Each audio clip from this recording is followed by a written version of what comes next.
السلام عليكم ورحمة الله وبركاته. إن الحمد لله الذي جعل الشمس والقمر بحسبان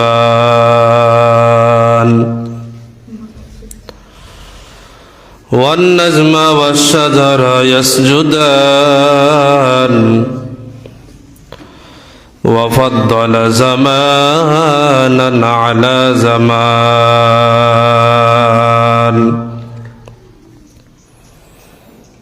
كما فضل مكانا على مكان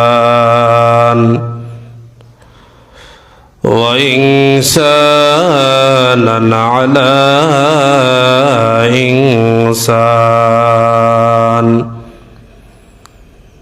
ونشهد أن لا إله إلا الله وحده لا شريك له لا ضد له ولا ند له ولا مثل له وأشهد أن سيدنا وسندنا وحبيب ربنا وطبيب قلوبنا ومولانا محمد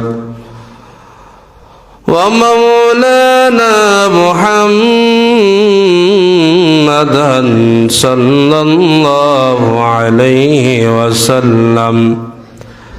أما بعد فأعوذ بالله من الشيطان الرجيم.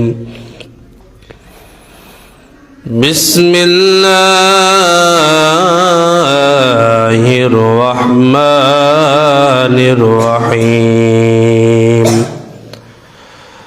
ما يلفظ من قول إلا لديه رقيب عتيد. وقال النبي صلى الله عليه وسلم: من كان يؤمن بالله واليوم الآخر فليقل خيرا أو ليصمت، أو كما قال عليه الصلاة والسلام. سبحانك لا علم لنا إلا ما علمتنا إنك أنت العليم الحكيم. اللهم صل على محمد وعلى آل محمد كما صليت على إبراهيم وعلى آل إبراهيم إنك حميد مجيد. اللهم بارك على محمد وعلى آل محمد كما باركت على إبراهيم وعلى آل إبراهيم إنك حميد مجيد. यही हम सब मुसाफिर हैं, यही हम सब मुसाफिर हैं, कब्र आखिर ठिकाना।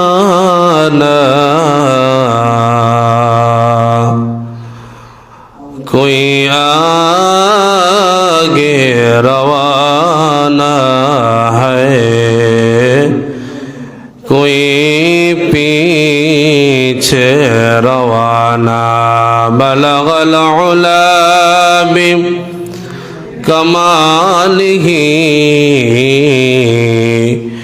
कशफत नुजा बिजमालिही हसनत जमीअ खिसालिही सल्लु अलैहि व आलिहि। ला इलाहा इल्लल्लाह, ला इलाहा इल्लल्लाह, ला इलाहा इल्लल्लाह, ला इलाहा इल्लल्लाह, ला इलाहा इल्लल्लाह, ला इलाहा इल्लल्लाहु मुहम्मदुर रसूलुल्लाह सल्लल्लाहु अलैहि वसल्लम। अल्हम्दुलिल्लाह, अल्लाह पाक रब्बुल आलमीনের দরবারে লাখো কোটি শুকরিয়া, যেই মহান রব্বুল আলামিন আমাদেরকে আপনাদেরকে পবিত্র জুমার দিন তার পবিত্র হুকুম জুমার নামাজ আদায়ের উদ্দেশ্যে মসজিদে আগে আগে আসার, বসার, দ্বীনি আলোচনা করার এবং শোনার তৌফিক দান করেছেন। এই জন্য সেই মহান মালিকের দরবারে দিল থেকে শুকরিয়া আদায় করি আলহামদুলিল্লাহ। আমি আপনাদের সামনে পবিত্র কালামুল্লাহ শরীফ থেকে একখানা আয়াতে কারিমা তেলাওয়াত করেছি। রাসূল পাক সাল্লাল্লাহু আলাইহি ওয়াসাল্লামের অসংখ্য অগণিত হাদিস থেকে একখানা হাদিস তেলাওয়াত করেছি। তো আল্লাহ পাক রব্বুল আলামিন আমাদেরকে অনেক নিয়ামত দান করেছেন। আল্লাহ পাক নিজেই বলেন, ওয়া ইন তা'উদ্দু নি'মাতাল্লাহি লা তুহসুহা, যে বান্দা তোমাদেরকে আমি যে নিয়ামত দান করেছি তুমি গণনা করে শেষ করতে পারবা না।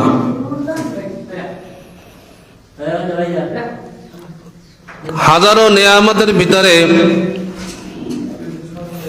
আমাদেরকে আল্লাহ পাক রব্বুল আলামিন যে একটা সুস্থ শরীর দান করেছেন, এটা আল্লাহ তাআলার পক্ষ থেকে বড় মেহেরবানি, বড় দয়া, ঠিক কিনা? সুস্থ শরীর এটা আল্লাহ পাক রব্বুল আলামিনের এক বড় দয়া, বড় নিয়ামত। কেননা অসুস্থ হইলে সুস্থতাতে কত বড় নিয়ামত এটা বোঝা যায়। তো হাত, পা, চোখ সবকিছুই নিয়ামত। তার ভিতরে অন্যতম একটা বড় নিয়ামত হলো জবান, জিহ্বা একটা বড় নিয়ামত, এবং এটা খুব দামি এক সম্পদ। জিহ্বা দামি এক সম্পদ।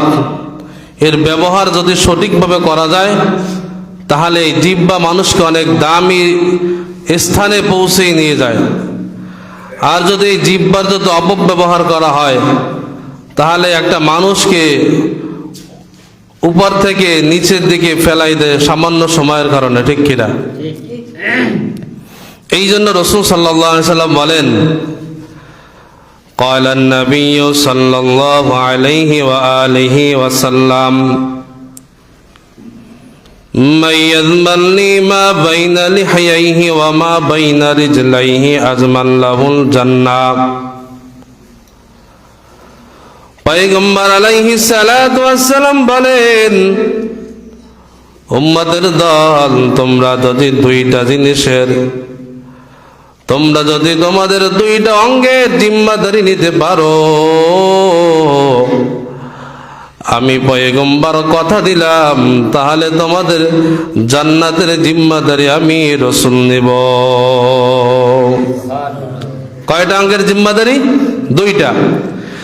এক নম্বর পয়গম্বর বলেন, মাইয়াযমান লিমা বাইনা লাহইহি ওয়ামা বাইনা রিজলাইহি আজমান লাহুল জান্নাহ, তোমাদের দুই ঠোঁটের মাঝখানের জিহ্বাকে যদি, দুই চোয়ালের মাঝখানের জিহ্বাটাকে যদি তুমি হেফাজত রাখতে পারো, হেফাজত রাখতে পারো, তাহলে আমি তোমাদের জান্নাতের জিম্মাদারি নেব। আর একটা হলো দুই পায়ের মাঝখানে, দুই রানের মাঝখানের লজ্জাস্থানের যদি হেফাজত করতে পারো, পয়গম্বর বলেন আমি তোমার জান্নাতে যাওয়া জিম্মাদারি নিব। কারণ জিহ্বা এটা দামি এক সম্পদ, এর সঠিক ব্যবহার যদি করা যায়, পয়গম্বর বলেন আমি তার দামি বানাই দেব। এই জিহ্বা দ্বারা কোরআন তেলাওয়াত করবা, ভালো কথা বলবা, সত্য কথা বলবা। আল্লাহ পাক রব্বুল আলামিন বলেন ইয়া আইয়ুহাল্লাযীনা আমানুত্তাকুল্লাহ ওয়া কুলু কাওলান সাদীদা। আল্লাহ পাক রব্বুল আলামিন বলেন হে মুমিন, ইত্তাকুল্লাহ, আল্লাহ তাআলাকে ভয় করো, ওয়া কুলু কাওলান সাদীদা, আর সদা সর্বদা সত্য কথা বলবা। সত্য কথার অনেক দাম, এই জন্যই তো পয়গম্বর বলেন উম্মতের দল, তোমরা জিহ্বার হেফাজতের দায়িত্ব নাও আর লজ্জাস্থান হেফাজত করো, আমি তোমার জান্নাতের জিম্মাদার হব। এই জন্য জিহ্বা একটা আমি এক সম্পদ। এই জিহ্বা দ্বারা কথা বলার কারণে শত্রু বন্ধুতে পরিণত হয়। এই জিহ্বার কথা বলার কারণে, কথার কারচিটির কারণে বন্ধু শত্রুতে পরিণত হয়, ঠিক কিনা?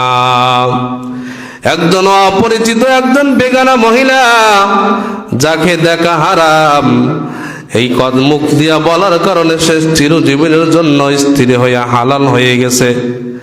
আবার এই মুখ দ্বারা তালাক শব্দ বাইর করার কারণে হালাল স্ত্রী হারামে বেগানায় পরিণত হয়ে গেছে। এই কথা বলার দ্বারা, মুখ দ্বারা কথা বলার দ্বারা মানুষ দূরে যায়, আবার এই কথা বলার কারণে মানুষ কাছে আসে। হাজারো মানুষ বন্ধু হয়, হাজারো মানুষ শত্রু হয়। এমন একটা কথা বলছি যে মানুষ আমাকে খুঁজতেছে যে এমন কথা কেন বললে। এই জন্য দামি এক সম্পদ হলো জবান, এটা সঠিক ব্যবহার করতে হবে। আল্লাহ ওয়ালারা জিহ্বা দ্বারা কথা বলে, জবান দ্বারা কথা বলে, হাজারো মানুষ কান্না করে। আবার কিছু লোক কথা বলে যে মানুষ শুনতে চায় না, বিরক্ত লাগে। পয়গম্বর আলাইহিস সালাতু ওয়াস সালাম বললেন উম্মতের দল, এই জন্য কথা বলার সময় সাবধানে কথা বলবা। যেই কথাটা বলবা তোমার কথাটা রেকর্ড হবে, তোমার কথাটা আল্লাহ পাক রব্বুল আলামিন লিপিবদ্ধ করে রাখবেন। কাল কিয়ামতের কঠিন ময়দানে তোমার সাক্ষ্য হবে। আমরা অনেক কথা বলি, সামান্য সামান্য কথায় আমরা একটু 19-20 হয়ে গেলে রাগ হয়ে যায়, গালাগালি শুরু করে দেই।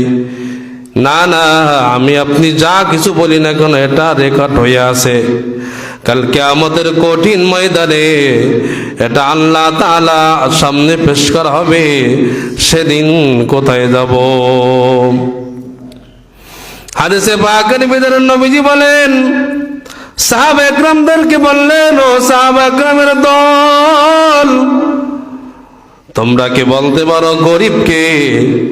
তখন সাহাবা একরাম বললেন, গো পয়গম্বর, সমাজের ভিতরে তার টাকা পয়সা নাই, তাকেই তো আমরা গরিব মনে করি।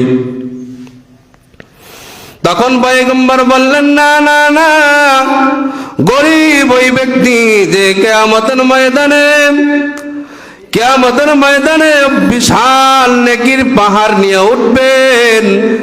ওঠার পর সে কোন ব্যক্তিকে গালি দিছে, কোন ব্যক্তিকে ভাষা কথা বলছে, অন্যায়ভাবে আঘাত করছে, এই পাওনাদাররা আসিয়া তাকে চতুর্দিক থেকে ঘিরে ধরবে। এবার আস্তে আস্তে করিয়া তারা এই নেকি দিতে থাকবে, দিতে দিতে দিতে দিতে এক পর্যায়ে তার আর নেকি থাকবে না। এবার ওই পাওনাদারের গোনা তার কাঁধে উঠাই দেওয়া হবে। তখন নবীজি বলেন, এই ব্যক্তি হলো সব থেকে নিঃস্ব এবং গরিব। দুনিয়ার জিন্দেগি কিছুই না, আজ আছে কাল থাকবে না। দুনিয়াতে যেভাবে হোক না কেন এক পর্যায়ে দিন চলেই যাবে, কিন্তু আখিরাতে যদি কেউ বিপদে পড়িয়া যায় তাহলে তার বিপদ উদ্ধার করার কেউ থাকবে না। हकीकत से तो दुनिया बेखबर है, दुनिया की नुमाइश बर नजर है। नमी गोयम के आज दुनिया जुदा बस, बहर करे के बासी बा खुदा बास। चिश्ते दुनिया अद खुदा गाफिल मुदन, नई कमाशो नुकरा फर जिंदजाम। ফায়রামাত জবান দামি এক সম্পদ। পয়গম্বর জামানায় এক মহিলা সম্পর্কে বলা বলি হইতো যে মহিলা তিনি খুব নামাজ পড়েন, দান সদ্কা করেন মানুষের সঙ্গে, কিন্তু সে ব্যবহারটা ভালো করে না, জবান দিয়ে মানুষকে সন্তুষ্ট না তারা জবানে। তখন নবীজি বললেন সে জাহান্নামে যাবে। আবার আর এক মহিলা সম্পর্কে বললেন যে বলা বলি হয়তো যে মহিলা নামাজ একটু কম পড়ে, দান সদকা কম করে, কিন্তু তার কথার দ্বারা তার প্রতিবেশী সন্তুষ্ট। নবীজি বললেন তাহলে এই মহিলা জান্নাতে যাবে। তার মানে নফল ইবাদত বন্দেগী, নফল ইবাদত বন্দেগীর পাশাপাশি জবান দিয়ে মানুষকে খুশি রাখা, জবানের হেফাজত এটা একটা দামি একটা গুরুত্বপূর্ণ ইবাদত। মানে এই জন্য আল্লাহর রাসূল বলেন قال النبي صلى الله عليه وآله وسلم, পয়গম্বর বলেন মান কানা ইউমিনু বিল্লাহি ওয়াল ইয়াউমিল আখির ফাকুল ফালিয়াকুল খায়রান আও লিয়াসমুত। পয়গম্বর বলেন আমার উম্মতের দল যেই ব্যক্তি আল্লাহ এবং পরকালের উপর বিশ্বাস রাখে, ঈমান রাখে, সে যেন ভালো কথা বলে, কথা বললে যেন ভালো কথা বলে, সত্য কথা বলে। আও লিয়াসমুত, অথবা সে যেন চুপ থাকে। চুপ থাকা এটা একটা ভালো গুণ। কেননা পয়গম্বর বলেন ক্বালান নবী সাল্লাল্লাহু আলাইহি ওয়াসাল্লাম মান সামাতা নাজা, যে চুপ থাকে সে নাজাত পায়। পয়গম্বর বলেন আল মুসলিমু মান সালিমাল মুসলিমুনা মিন লিসানিহি ওয়া ইয়াদিহি, খাঁটি মুসলমান ওই ব্যক্তি যার হাত এবং মুখ থেকে, জবান থেকে অপর মুসলমান হেফাজত থাকে, নিরাপদ থাকে। এই জন্য ভাইরা আমার, জবান একটা দামি এক নিয়ামত। এই জবান যদি সঠিক কাজে ব্যবহার করা যায় তাহলে পরকালে এই জবানের হেফাজতের দ্বারা বিশাল বড় বিপদ থেকে বাঁচা যাবে। আর যদি জবানকে যদি হেফাজতে না রাখি, মুখে যা আসি তাই বলে ফেললাম, তাহলে এটা কিন্তু আমার জন্য বড় একটা বিপদের কারণ হয়ে যাবে। পয়গম্বর বলেন সিবাবুল মুসলিমি ফুসুকুন আকিতালুহু কুফরুন। পয়গম্বর বলেন মুসলমানকে গালি দেওয়া কুফর, ফাসিকি, আর হত্যা করা হলো কুফরি। এই জন্য এতক্ষণ যা কিছু বললাম, জবানের হেফাজত করতে হবে কিনা? ভাইরা আমার, আব্দুল্লাহ ইবনে মুবারক রাহমাতুল্লাহি আলাইহি জগৎ বিখ্যাত মুহাদ্দিস ছিলেন। তিনি একবার হজ সম্পন্ন করিয়া যখন বাড়ির দিকে ফিরতেছিলেন রওনা, কিছু দূর আসার পর দেখলেন এই একজন আল্লাহর বান্দি, তিনি রাস্তার পাশে ওড়না মুড়ি দিয়া পদ্মাবৃত হইয়া বসে আছেন। আব্দুল্লাহ ইবনে মুবারক রাহমাতুল্লাহি আলাইহি ওই মহিলার কাছে এসে সালাম দিলেন, আসসালামু আলাইকুম ওয়া রাহমাতুল্লাহ। এবার মহিলা কি বলবেন জবাবে? ওয়া আলাইকুম সালাম, এটাই তো বলবেন, ঠিক কিনা? কিন্তু তিনি সেটা না বলিয়া কোরআন থেকে জবাব দিলেন, সালামুন কাওলাম মির রাব্বির রহিম।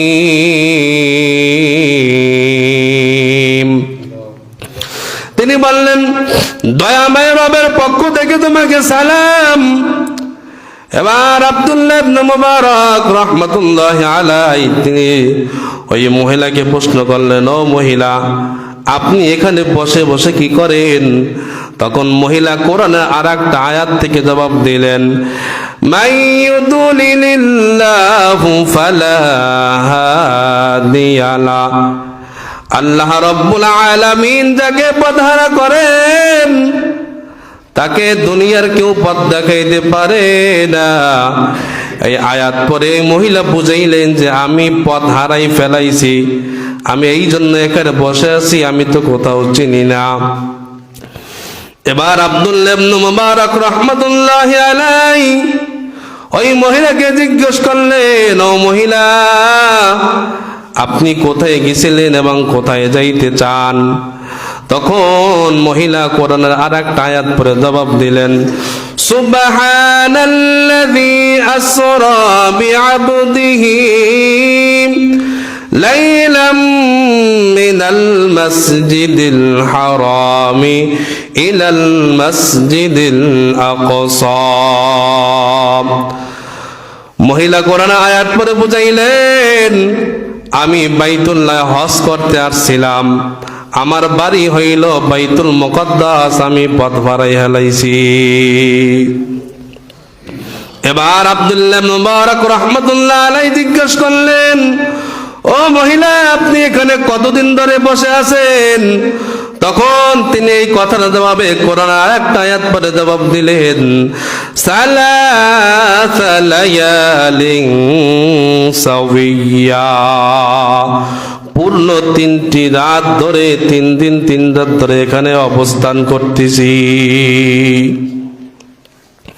এবার ওই মহিলাকে জিজ্ঞেস করলেন, ও মহিলা, এখানে তো কোথাও পানি নাই, যখন নামাজের সময় হয় তখন আপনি কিভাবে ওযু করেন, কিভাবে কি করেন, পবিত্রতা অর্জন করেন? তখন মহিলা কোরআনের আয়াতটি জবাব দিলেন, আল্লাহ তাআলা বলছেন, ওয়ালাম তাজিদু মান ফাতায়াম্মামু সাঈদান তাইয়্যিবা। আল্লাহ পাক রব্বুল আলামিন বলছেন, গোলাম, যখন নামাজের সময় হয় তখন ওযুর জন্য যদি তুমি পানি না পাও, ওয়ালাম তাজিদু মান, যদি তুমি পানি না পাও তাহলে কি করবা? কয়, তুমি পবিত্র মাটির দ্বারা তায়াম্মুম করবা। সুতরাং আয়াত পরে বুঝাইলেন যে আমি পবিত্র মাটির দ্বারা তায়াম্মুম করিয়ে নামাজ আদায় করি। একজন মহিলা মানুষ আব্দুল্লাহ ইবনে মুবারক, উনি যুগ শ্রেষ্ঠ মুহাদ্দিস,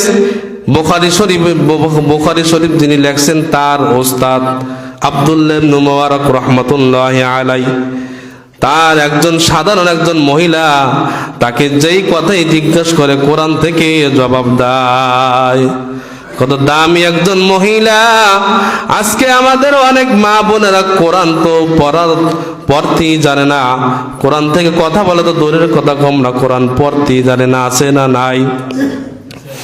ভাইরা আমার, এবার আব্দুল্লাহ ইবনে মুবারক রাহমাতুল্লাহি আলাইহি ওই মহিলাকে বললেন, আম্মা জান, মহিলা, আপনাকে যদি আমি কিছু খাবার দেই তাহলে আপনি কি খাবেন? তখন ওই মহিলা কোরআন আয়াত পড়ে জবাব দিলেন, ওয়া আনতাসুমু খায়রুল লাকুম ইন কুনতুম তা'লামুন। তিনি বললেন যে আতিম্মুস সিয়ামা ইলাল লাইল, যে আল্লাহ পাক রব্বুল আলামিন বললেন যে তোমরা রোজা, আমি তোমার খানা খাবো না, আমি রোজা রাখছি।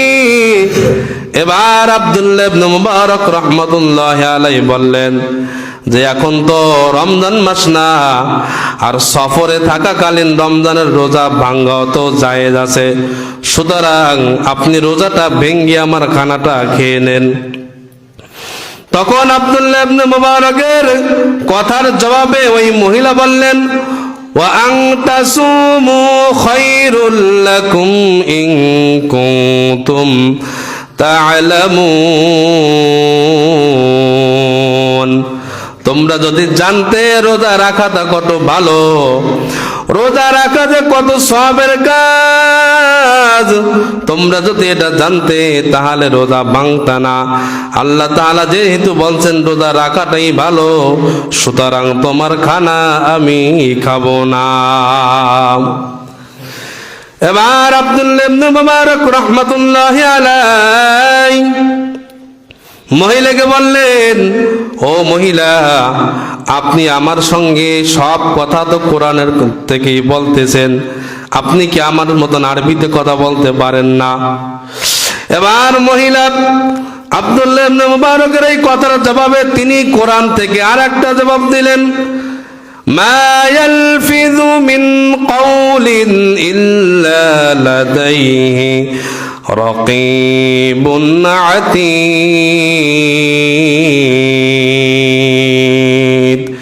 আল্লাহ পাক রব্বুল আলামিন বলছেন, বান্দা তুমি যেই কথা যখন যে অবস্থায় যেখানেই বলো না কেন, এই সব কথা রেকর্ড করার জন্য আমি লোক ফেরেশতা নিযুক্ত করেছি।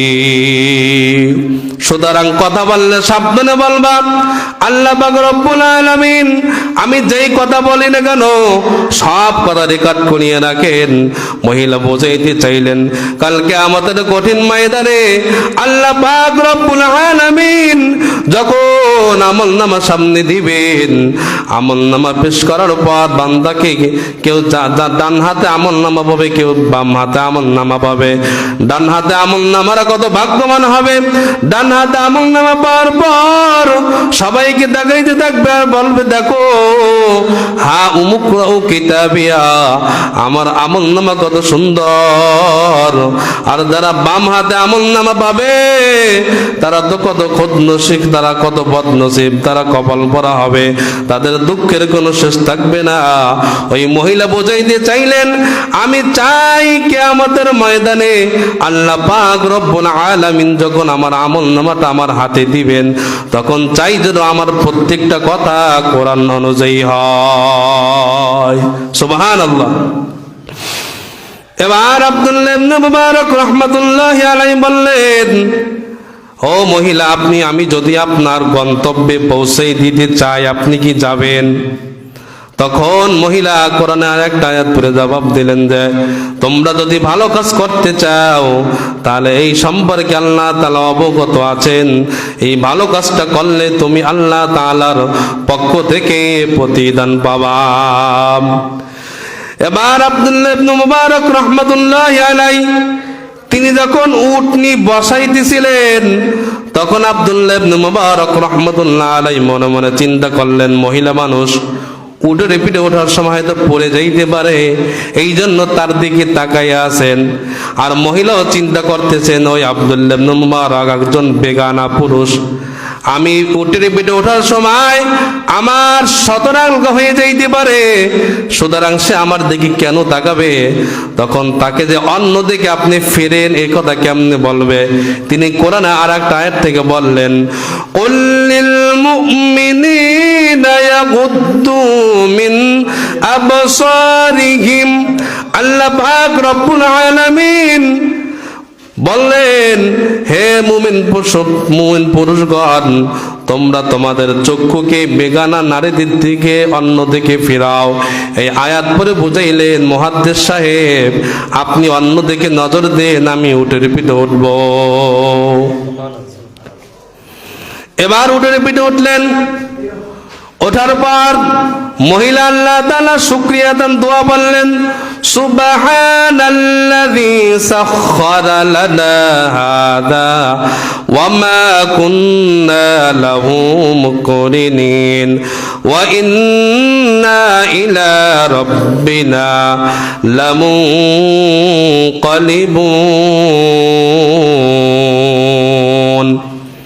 তিনি বুঝাই এই আয়াত পরে বললেন, সমস্ত প্রশংসা সব গুণগান একমাত্র আল্লাহ তাআলার জন্য, যিনি আমাদেরকে এই প্রাণীটাকে আয়াত্তদিন করে দিয়েছেন। আমাদের কোনো ক্ষমতা ছিল না এই প্রাণীকে আমাদের আয়াত্ত করার, এবং সর্বশেষ আমরা সবাই তার কাছে ফিরে যেতে হবে।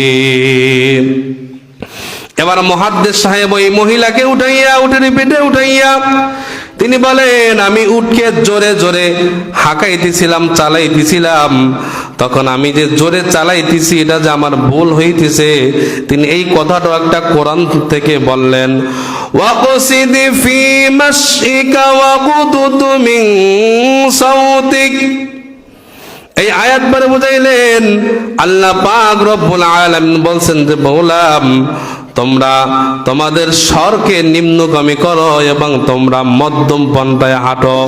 এই আয়াত পরে বুঝাইলেন মুহাদ্দিস সাহেব এত তাড়াতাড়ি চলার দরকার নাই, আল্লাহ যেহেতু বলছেন মধ্যম পন্থা অবলম্বন করতে, সুতরাং আপনি কেন এত ব্যস্ত হইতেছেন?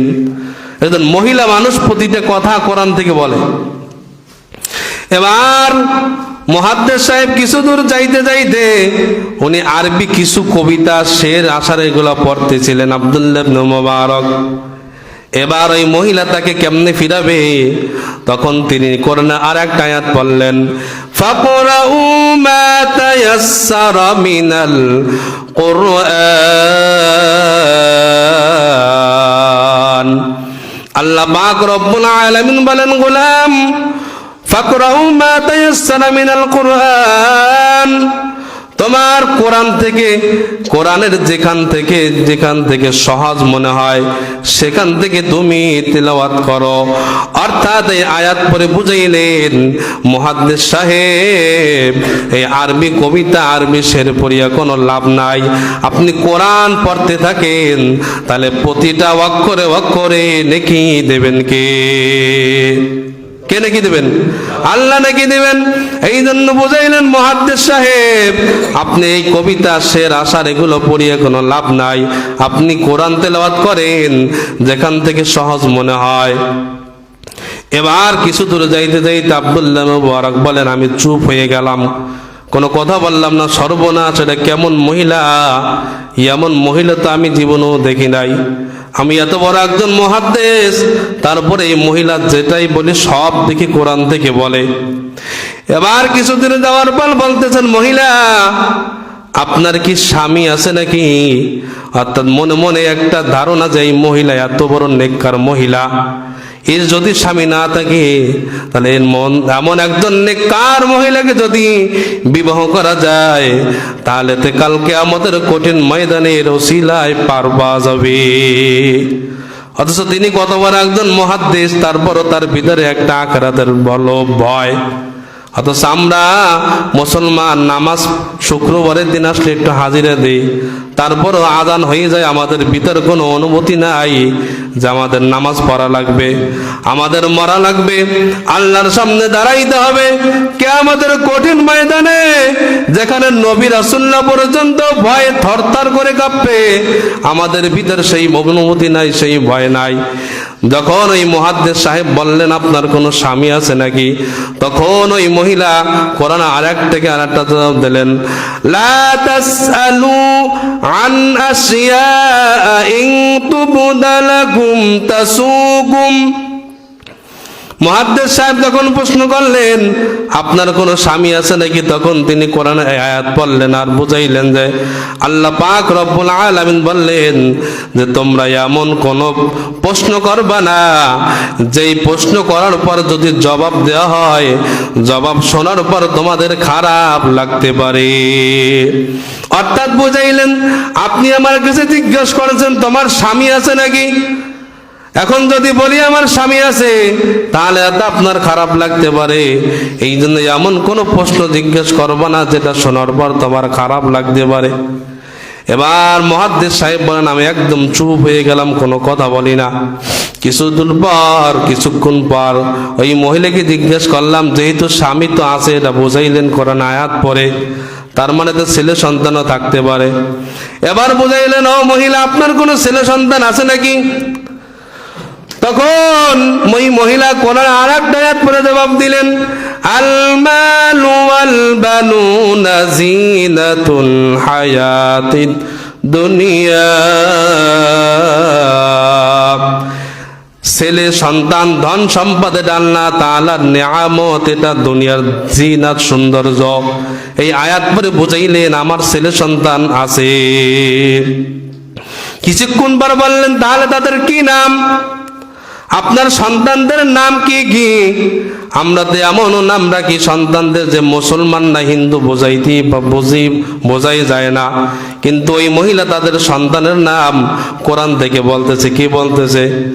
ওয়াত্তাখাযাল্লাহু ইব্রাহিমা খলীলা ওয়া কাল্লামাল্লাহু মূসা তাকলীমা ইয়া ইয়াহইয়া খুযিল কিতাবা বিকুওয়া।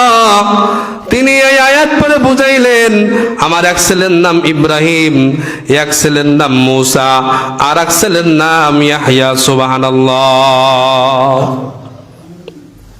এবার তিনি কিছু দূর যাইতে যাইতে তাদের যখন কাফেলার কাছে আসলেন, আসার পর ওই মহিলা ডাকলেন, ইয়া ইয়াহইয়া, ইয়া ইব্রাহিম, ইয়া মূসা।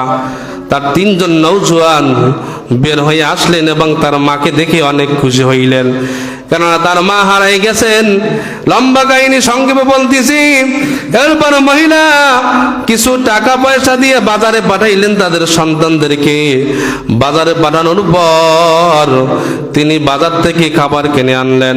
খাবার কিনে আনার পর এবার আব্দুল্লাহ ইবনে মুবারকের সামনে দিলেন, যেহেতু সে মেহমান। এবার কি বলিয়ে বলবেন যে আপনি খান, এটা কেমনে বলবেন? তখন তিনি বললেন, কোরআন আয়াত পড়ে, কুলু ওয়াশরাবু হানিআম বিমা আসলাফতুম ফিল আইয়ামিল খালিয়া। খাও এবং পান করো, এটা তোমার ওই পূর্বের কাজের বদলা। অর্থাৎ বুঝাইলেন, আপনি আমার বিশাল উপকার করছেন। আমি তো পথ হারাই গেছিলাম, সেখান থেকে আমার পরিচয় বের করিয়া আপনি আপনার নিজের উটির পিঠে উঠাইয়া আমাকে আমার গন্তব্যে পৌঁছে দিয়েছেন। এটা আপনি বিশাল উপকার করছেন, যার কারণে আপনাকে এই মেহমানদারি নাস্তা করাইতেছি, এটা আপনি খান। এবার আব্দুল্লাহ ইবনে মুবারক রাহমাতুল্লাহি আলাইহি তিনি তার সন্তানদেরকে বললেন, আমি খানা পরে খাবো, আগে বলো তোমার মা এইভাবে কি সব সময় কোরআন থেকে কথা বলেন? তখন আব্দুল্লাহ ইবনে মুবারকের কাছে ওই মহিলার তিন সন্তান বললেন, মুহাদ্দিস সাহেব, হয়তো আপনি বিশ্বাস করতে নাও পারেন, আমার মা আজকে একদিন নয়, 2 দিন নয়, 1 বছর নয়, 2 বছর নয়, আজকে দীর্ঘ 40টা বছর ধরে আমার মা কোরআনের বাইরে একটা কত বলেন না। সুবহানাল্লাহ। তখন মুহাদ্দিস সাহেব একটা কথা বললেন, যালিকা ফাদলুল্লাহি ইউতিহি মাইয়াশা। মুহাদ্দিস সাহেব বললেন যে এটা আল্লাহ তাআলার পক্ষ থেকে একটা দয়া, আল্লাহ যাকে চান, যাকে ভালোবাসেন তাকে দান করেন। তো লম্বা আলোচনা, অনেক সময় হয়ে গেছে। যেই কথাগুলো, যেই আলোচনা মূল হলো জবানের হেফাজত থেকে এই কথা, এই ঘটনা আসছিলাম যে একজন মহিলা মানুষ, সে তার আখিরাতের ভয় যে আমার জন্য কোনো কথা এমন বের না হয় যার কারণে কিয়ামতের ময়দানে আল্লাহ তাআলার কাছে পাকড়াও হইতে হয়। আমরা আলেম হই, সাধারণ মানুষ হই, আমরা কথা বলার সময় হিসাব করে বলি না। আল্লাহ পাক রব্বুল আলামিন আমাদের সবাইকে, আমি সবাইকে কথা বলার আগে যেন বুঝে শুনে বলতে পারি, এমন কথা কথা যেন মুখ থেকে বের না হয়, যে এই কথার কারণে কালকে আমাদের ময়দান আমাদের আল্লাহ তাআলার কাছে পাকড়াহিত হয়। সবসময় যেন ভালো কথা, সত্য কথা বলতে পারে। আল্লাহ পাক রব্বুল আলামিন এই কথাগুলোর উপর আমল করার তৌফিক দান করুক, আমিন। ওয়া আখিরু দাওয়ানা আলহামদুলিল্লাহি রাব্বিল আলামিন। যাদের সুন্নাত বাকি আছে 4 রাকাত সুন্নাত নামাজ আদায় করি।